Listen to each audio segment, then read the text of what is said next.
ఇంతకుముందే నాయకులు చాలా విషయాలు మాట్లాడారు. పద్మశ్రీ గురించి ఎంత చెప్పినా కూడా నా దృష్టిలో నా వరకు తక్కువే అనిపిస్తుంది.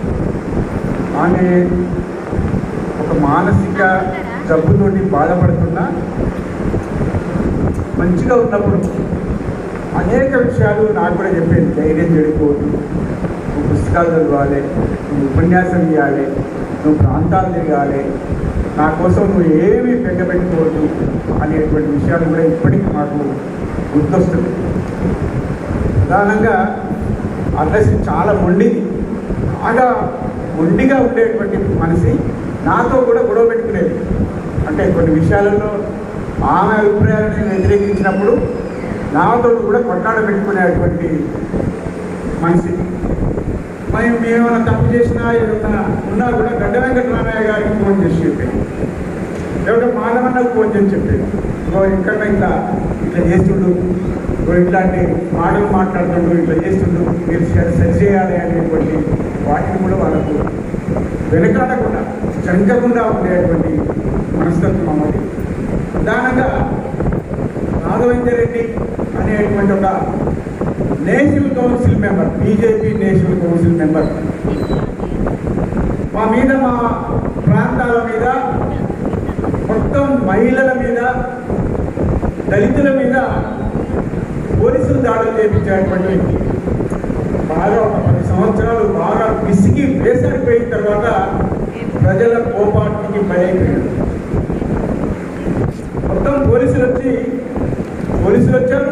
అప్పటికే నేషనల్ ఫండ్ గవర్నమెంట్ కేంద్రంలో ఉంది. విపి సింగ్ ప్రధానమంత్రి. ఆ విపి సింగ్ నిలబడాలంటే బీజేపీ ప్రభుత్వం, బీజేపీ యొక్క ఎంపీలే దానికి ప్రధాన భూమిక పోషించాలి. వాళ్ళే వెనక ఒక బ్యాక్ బోన్గా ఉన్నటువంటి పరిస్థితి. రాష్ట్రంలో చెన్నారెడ్డి గవర్నమెంట్ అప్పటికే టాడా యాక్టులు ఇవన్నీ కూడా వచ్చినాయి. టాడా యాక్ట్ వచ్చింది. ఆ పరిస్థితులలో ప్రజల కోపానికి బలైన తర్వాత నాయకత్వం అంతా కూడా అందుబాటులో లేనప్పుడు అగ్రశ్రీయే మాకు రిప్రజెంటేషన్ చేసింది. పోలీస్ స్టేషన్ పోయి గొడవ పెట్టుకున్నది, అధికారుల దగ్గర పోయి గొడవ పెట్టుకుని రామ్మూర్తి అనేటువంటి ఒక క్రూరమైన ఎస్ఐ వాడు అమరాజ్పల్లి గ్రామానికి పోయి మొత్తం ప్రజలందరినీ కూడా గుంపుగా ఒక మేకల మందలాగా చవచేసి పోలీసులతో చిత్రహింసలు పెట్టించి పండబెట్టి నడుచుకుంటే వాడు చిత్రహింసలు పెడుతున్నటువంటి సందర్భంలో ధైర్యం చేసి, అప్పటికే మా పెద్ద పాప కడుపులో ఉంది, అయినా పట్టు విడవకుండా ధైర్యం చేసి వాడిని నిలదీసి అడిగింది. డిఎస్పీ వస్తే నిలదీసి అడిగింది. అదే కాకుండా గడ్డ వెంకటరామయ్య గారు అప్పటికే మాకు ఏరియా కమిటీ కార్యదర్శిగా ఉండి ఈ ప్రాంతానికి మొత్తం సుపరిచితులైనటువంటి ఒక పెద్ద నాయకుడు, మాస్ లీడర్, ఆ గోవిందాపురానికి పోయి పరమాశిష్టానికి పోయి ఆయన దాడి చేశారు. ఆ దాడికి నిరసనగా కంబాలపల్లిలో మొత్తం ఒక బండ్లను అడ్డం పెట్టి ఇక్కడికి వచ్చిండు కళ్యాణ్ రెడ్డి గారు అన్నటువంటి పెద్ద మనిషి, ఇంకో 2-3 మహిళలు తీసుకొని పోయి దాని మీద బండ్ల మీద కూర్చొని మొత్తం రాస్తారోపణ చేశారు. పోలీసులు పోయి వాళ్ళందరినీ అరెస్ట్ చేసి పోలీస్ స్టేషన్ తీసుకొచ్చాడు. దానికి వ్యతిరేకంగా మహిళలను వచ్చి అనసూయక్క, కళ్యాణ్ రెడ్డి గారు సతీమణి అనసూయక్క నాయకత్వంలో 20 మంది మహిళలు వచ్చి పోలీస్ స్టేషన్లో ఒక భయంకరమైనటువంటి పరిస్థితి. రాఘవేంద్ర రెడ్డి మర్డర్ అయ్యిండు, వాజ్పేయి వచ్చిండు, బాబు రెడ్డి వచ్చిండు, వెంకయ్య నాయుడు వచ్చిండు పరామర్శించడానికి. అయినా భయపడకుండా పోలీస్ స్టేషన్కి వచ్చి మా మీద దాడి చేస్తారని మీకు ఎంత ధైర్యం రా అని చెప్పి పోలీస్ స్టేషన్ కాలబెడదామని చెప్పి హెచ్చరించింది. అంటే ఒక మొండితనం, అంత మొండితనం ఉన్నటువంటి మనుషులు. సురేష్ అని ఎన్నికౌంటర్ జరిగింది. సురేష్ అని ఎన్నికౌంటర్లో ఆకుల రామకృష్ణ అనేటువంటి ఒక దుర్మార్గుడు చేసినటువంటి ఎన్నికౌంటర్లో వేలాది మంది ప్రజలు వచ్చి దాన్ని నిరసన వ్యక్తం చేసినప్పుడు ఈమె కూడా ముందుండి సిఐ మీద మన్నుబోసి వారిని దుర్భాషమైనటువంటి స్థితి ఉన్నది.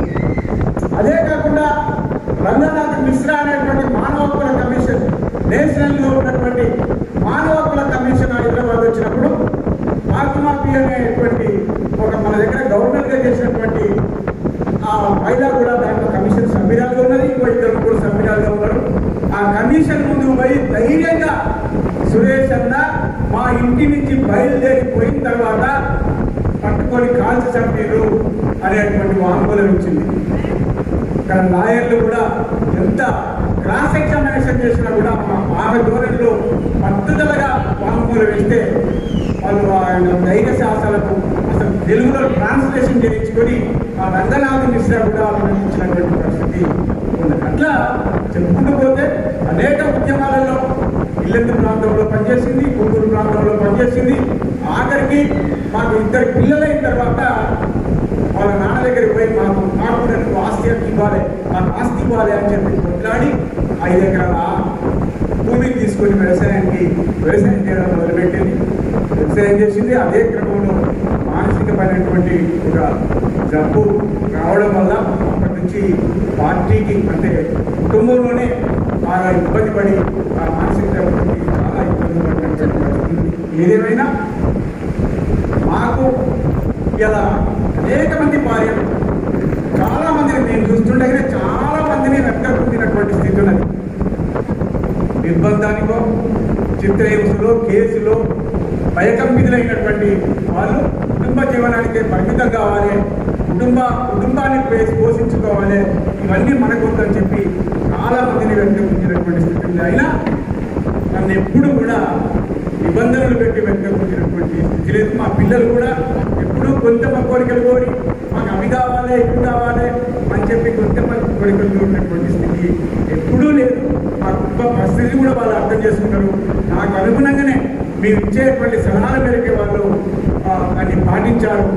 మా అమ్మాయి కూడా మాట్లాడింది, పెద్ద అమ్మాయి అంటే ఆదివాసీ అంటే మాకు ప్రేమ, మా అరుణశ్రీ కూడా చాలా ప్రేమ కదా. నువ్వు ఎక్కడ తీసుకోవాలని నేను చెప్పి అడిగితే గంగారం తీసుకోబెట్టా, గంగారం ఆదివాసీ ప్రాంతం, నాకు ఎగినటువంటి ప్రాంతం, నీకు మంచి ప్రోత్సాహం ఉంటుంది, ఆప్యాయత ఆదరణ ఉంటుంది, ఎంత దూరమైన లేదు పోవాలని చెప్పి మాకు సలహా ఇచ్చింది. నేను కూడా దాన్నే పాటించాలని చెప్పి కోరినా. అయినా బస్సు సౌకర్యం లేదు, అక్కడికి ఎలాంటి రవాణా సౌకర్యం లేకుండా అక్కడనే నేను కూడా నీతోనే ఉంటా, అక్కడ క్వార్టర్ బాగుంటే అక్కడనే ఉండలేదు, ఇల్లు కిరాయి దొరికినా కూడా నీకు అండగా ఉండే బిడ్డను చదువుకోవచ్చు, ఉద్యోగం చేయొచ్చు అని చెప్పి ధైర్యం చెప్పి ఇప్పటికీ ఇల్లెందు వరకు బస్సు పోయి అక్కడి నుంచి ఆటో పోయి మళ్ళీ 70 కిలోమీటర్ల దగ్గరకు వచ్చినటువంటి స్థితి ఉన్నది. ఆమె ఫలితానికి కూడా అక్కడ కొంత ఆమె యొక్క కష్టానికి కూడా ఫలితాలు వచ్చినాయి. ఒక తృప్తి అందరూ వచ్చి మా డాక్టర్ అమ్మ అని చెప్పి పలకరిస్తే, వాళ్ళు కిరికి పనులు పెడితే, ఇంకో పువ్వులు పెడితే, మామిడికాయలు ఇస్తే, ఇంకా అడవి పొలాలు ఎక్కువైనా వాళ్ళ ఇళ్లలో పండినటువంటి పంటలన్నీ కూడా డాక్టర్ గారు మా ఇంటికి రండి అని చెప్పి ఆప్యాయంగా పిలిచినటువంటి మా ప్రేమ చాలా గొప్పది. అదే తృప్తి, మానసిక తృప్తి. డబ్బుంటేనే మానసిక తృప్తి వస్తుందనుకుంటే పొరపాటు, కానీ సమాజ సేవలో ఉన్నటువంటి తృప్తి చాలా గొప్పది. అందుకోసం మేము ఎన్ని ఆటంకాలు వచ్చినా అరుణశ్రీ యొక్క ఆశయాలను తీసుకుపోవాల్సినటువంటి అవసరం ఉందని చెప్పి, అదేవిధంగా ఆ పాటలో ఇంకా ముందుకు పోతామని చెప్పి తెలియజేస్తూ నిర్మిస్తున్నాం.